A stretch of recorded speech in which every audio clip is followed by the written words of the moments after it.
Mummy આલ્યો તમારા દવાના પૈસા. અરે પણ આ તો બહુ ઓછા છે. પણ મમ્મી તમને ખબર તો છે કે ભાવિનને છેલ્લા મહિને બિઝનેસમાં કેટલો લોસ ગયો હતો. હવે એટલી મોંઘી મોંઘી દવા તમારી ક્યાંથી લાવી? ભાવિને મને એટલા જ પૈસા આપ્યા છે એટલે મેં તમને આપી દીધા. પણ આટલામાં તો ખાલી એક જ દવા આવશે, બીજી બધી કેવી રીતે લઈશ? તો શું કરું મમ્મી, હું તો કમાવા જતી નથી કે હું તમને પૈસા આપું. અને તમને એવું લાગે છે કે મેં રાખી લીધા છે પૈસા? એવું કાંઈ નથી. મેં ખાલી ભાવિને મને જેટલા આપ્યા ને એટલા મેં તમને આપી દીધા. અને તમને એટલું બધું થતું હોય તો તમારી તબિયતનું ધ્યાન રાખો, એટલે દવાની કઈ જરૂર ન પડે. કેમ છે મમ્મી હવે તમને? અને દવા બરોબર લ્યો છો ને સમયસર? તારે હું દવા લઉં કે ન લઉં, તને કાંઈ ફેર પડે છે? અને તે તો ધીમે ધીમે કરતા મારી દવાના બધા પૈસા બંધ કરી દીધા. ગયા મહિને ઓછા દીધા હતા અને આ મહિને તો હાવ એનથી ઓછા દીધા. તું પૈસા જ નથી આપતો તો ખોટે ખોટી આ ફોર્માલિટી હું કામ ને કરે? અરે આ હું કયો છો મમ્મી તમે? હું કામ ઓછા કરું તમારા પૈસા? અને હું દર વખતે દર મહિને તમારા પૈસા એટલા જ આપું છું જેટલી તમારી દવાની જરૂર હોય છે. હું તે તારી માં છું અને મને ખબર જ છે ને મને અક્કલ છે કે તમે બેય મળીને એવું બતાવો છો કે હું તમારી ઉપર બોજ છું. મારી દવાના ખર્ચા, મારી જવાબદારી, એ બધું હવે તમે નથી ઉપાડી શકતા. અરે મમ્મી આ તમે હું બોલો છો? મને કાંઈ ખબર જ નથી પડતી, નથી કાંઈ સમજાતું મને. અને તમારી દવાના પૈસા મેં મનીષાને પૂરેપૂરા આપ્યા છે.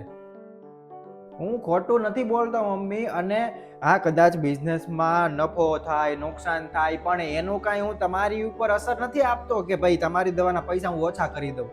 હા તો આ જોઈ લે, આટલા જ પૈસા એણે મને આપ્યા છે. મમ્મી મને નથી ખબર કે મનીષાએ તમને આ ઓછા પૈસા શું કામ આપ્યા એમ. મેં તમને દર વખતે મનીષાને કહેવડાવ્યું છે કે પૂરેપૂરા પૈસા આપવાનું એમ, પણ કોને ખબર, હું મનીષાને જ પૂછી લઉં. મનીષા, આ મમ્મી શું કહે છે કે દર મહિને તું મમ્મીને દવાના પૈસા ઓછા આપે છો અને મેં તો તને દર વખતે બરોબર આપ્યા હોય છે પૂરેપૂરા, તો તું શું લેવા ઓછા આપે છો? અરે બાકીના પૈસાનું તું શું કરે છો? ક્યાં છે? મને જવાબ તો દે. મેં રાખી લીધા પૈસા. અરે કેટલા વર્ષોથી મમ્મીની દવા ચાલુ છે ને દર મહિને મમ્મીની દવામાં 5 થી 10 હજારનો ખર્ચો થાય છે. અને 5 થી 10 હજાર એ કઈ નાની રકમ નથી, બહુ મોટી રકમ છે. એટલા ફાલતુ પૈસા છે તમારી પાસે? અને લાસ્ટ ટાઈમ મેં તમારી પાસેથી પૈસા માંગ્યા હતા ત્યારે તમે મને આપ્યા હતા? એક કે મારા શોખ પૂરા કરવા માટે કે મારી વસ્તુ લાવી હોય તો 1 રૂપિયો તમે મને નથી આપતા. એટલા માટે મેં મમ્મીના પૈસામાંથી મારે જેટલા જોતા હતા ને એ મેં લઈ લીધા. એમાં કઈ ખોટું નથી. અરે મનીષા, તારું મગજ તો ઠેકાણે છે ને? તારે પૈસા જોતા હોય એટલે હું તારે મમ્મીના દવામાંથી લઈને વાપરી લાવવાના? તારે જોતા હોય તો મને એકવાર પૂછવું તો હતું. વધી હું કદાચ ના પાડે પણ તે મને હરખું કીધું જ ને તો હું આપે દઈ તને. તારે પૈસા જોતા હોય એટલે એનો અર્થ એવો છે કે તને કોઈ મળતા ન હોય, ક્યાંથી કોઈ આપતું ન હોય એટલે તારે મમ્મીના દવાના પૈસા વાપરી જવાના? રેવા દે, તું એને કાંઈ કેમાં. મને એવું લાગે છે કે હવે હું આ ઘરમાં બોજ બની ગઈ છું. અને તને ખબર છે, હું જ્યારે ડૉક્ટરને બતાવવા ગઈ હતી ને તો ડૉક્ટરે એમ કીધું હતું કે તમારે ઓપરેશન જ કરવું પડશે અને 1,00,000-2 લાખનો ખર્ચો આવશે. પણ મેં એમને ખૂબ વિનંતી કરી કે મારે અત્યારે તકલીફ છે તો તમે મને એવી દવા આપો ને કે જેનાથી મને સારું થઈ જાય, અને એ એવી દવા આપો કે જે ઓછા પૈસાની આવે. એમ કરીને મેં એને વિનંતી કરી ત્યારે એણે આ દવા લખી દીધી. આ મારી હાવ ઓછા પૈસાની દવા છે તોય તે તમને ભારે લાગી. અને તને ખબર છે, મહિનામાં કેટલી વાર તો હું દવા લેતી નથી. એમ કરીને દવા બચાવું છું એટલે દવા જાજી હાલે. અને મને ખબર જ છે કે ભાવિનના ધંધામાં કેટલું નુકસાન ગયું છે, એટલે હું એવી જ રીતે કરું છું દવા માટે કે તમારે વધારે પૈસા ન ખર્ચવા પડે અને હા ઓછા પૈસા ખર્ચવા પડે. તોય તે તમને તકલીફ પડી ગઈ. અને હવેથી તો હું આ દવા હાવ બંધ જ કરી દઈશ, એટલે તમારે 1 રૂપિયાનો ખર્ચો નહીં. અને મારે તો કાંઈ બીજું નથી જોતું, ખાલી તમારા બેયનો સાથ જોવે છે.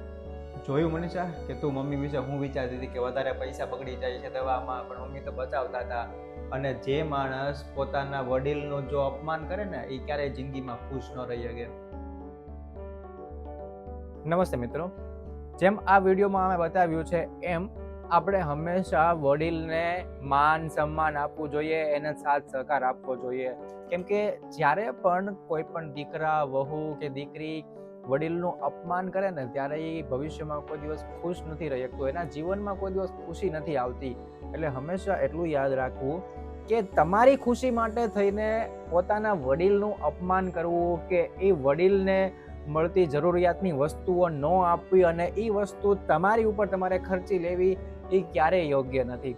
એટલે હંમેશા પોતાના જે વડીલ છે, મા બાપ, દાદા દાદી કે કોઈ પણ વડીલ, એમને માન સન્માન આપવું અને એમને ખુશ રાખવા, તો તમે પણ ઓટોમેટિક ખુશ રહી શકશો. બાકી તમને વિડીયો ગમ્યો હોય તો લાઈક, શેર અને કમેન્ટ કરજો.